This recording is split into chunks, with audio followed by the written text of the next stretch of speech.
An outbreak of 50 people infected with the Omicron variant of COVID-19 after 120 people gathered for a party in Norway appears to confirm that this variant will overtake Delta as the dominant strain in Europe, as the European Centre for Disease Prevention and Control believes.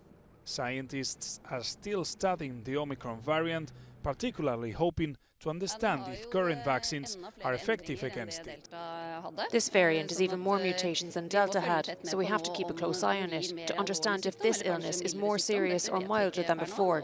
We do not know, and also if vaccines will still work well on this variant. Most European governments insist that the only way to stop the pandemic is to increase vaccination rates.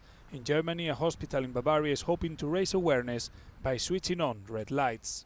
Chancellor Angela Merkel and her successor Olaf Scholz have agreed that unvaccinated people will be excluded from non-essential stores, cultural and recreational venues. The Bundestag is also considering a general vaccine mandate. In the UK, Boris Johnson is hoping to set an example by getting the booster jab, but Johnson said governments shouldn't overreact. The most important thing is that people should follow the guidance we've set out, and people shouldn't be cancelling things, and there's no need for that at all. That's not in what we're saying.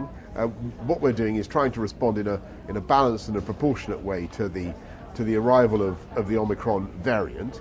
With on one hand the vaccine and on the other a new variant on the table, governments around Europe are waiting which restrictions to apply ahead of Christmas.